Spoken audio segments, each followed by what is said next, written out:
अब हमारे पास क्वेश्चन है कि एक मैट्रिक्स में 24 एलिमेंट हैं, तो उस मैट्रिक्स के पॉसिबल ऑर्डर क्या क्या हो सकते हैं। और इसी में एक दूसरा क्वेश्चन है कि अगर उस मैट्रिक्स में 13 एलिमेंट होंगे तो ऑर्डर क्या क्या हो सकते हैं। ठीक है, तो हम लोग जानते हैं अगर किसी मैट्रिक्स का ऑर्डर m/n है तो टोटल एलिमेंट्स उस मैट्रिक्स में हो जाते हैं mn। ठीक है, जैसे एग्जाम्पल मान लीजिए एक मैट्रिक्स है इस तरह से 1 2 3 4 5 6।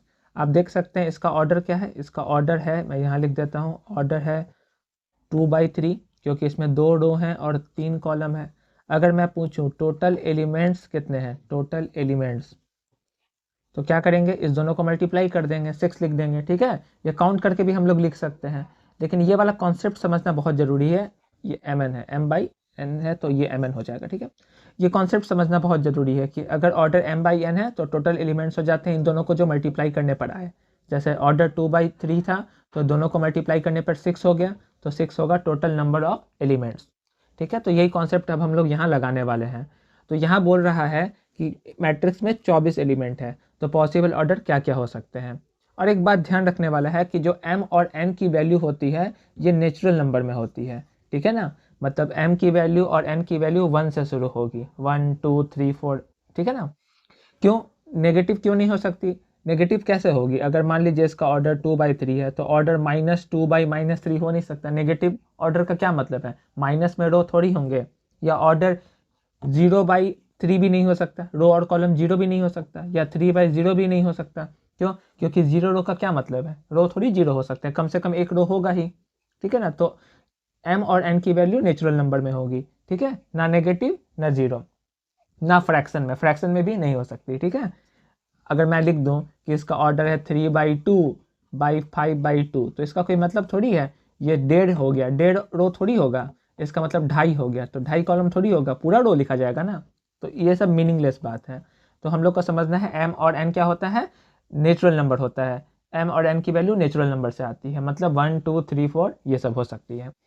तो इस मैट्रिक्स में 24 एलिमेंट है, तो हम लोग को बताना है ऑर्डर क्या होगा। तो हम लोग को सोचना है ऐसा कौन सा 2 नेचुरल नंबर है जो m और n के जगह हम लोग रखें ताकि दोनों को मल्टीप्लाई करने पर क्या आ जाए, 24 आ जाए। तो पहला नेचुरल नंबर मान लीजिए 1 लेता हूँ, तो 1 को किसी नंबर से मल्टीप्लाई करने पर 24 होगा क्या, बिल्कुल 24 से। तो एक ऑर्डर पॉसिबल ऑर्डर हो सकता है 1/24। इसी का उल्टा 24/1 भी हो सकता है एक मैट्रिक्स का ऑर्डर। टोटल एलिमेंट तो अभी मल्टीप्लाई करने पर 24 ही होंगे, या 2/12 या 12/2 या 3/8 8/3 या 4/6 या 6/4। और तो मुझे लगता नहीं है कुछ होगा। फिर 8 आता तो 8 हम लोगों ने कवर कर ही लिया, 12 कवर कर ही लिया है। ठीक है, तो यही हो गया total possible order of matrix has 24 element. ठीक है, अब अगला क्वेश्चन है कि किसी मैट्रिक्स में 13 एलिमेंट होंगे तो उसके पॉसिबल ऑर्डर क्या क्या हो सकते हैं। तो इसमें 2 ही पॉसिबिलिटी है, या तो एक रो हो 13 कॉलम हो, या 13 रो हो 1 कॉलम हो। ठीक है ना, तभी 13 एलिमेंट होंगे। और तो मुझे कोई लगता नहीं है कि 2 नेचुरल नंबर को मल्टीप्लाई करने पर 13 आने वाला है। ठीक है, तो ये हो गया हमारा answer. Thank you for watching.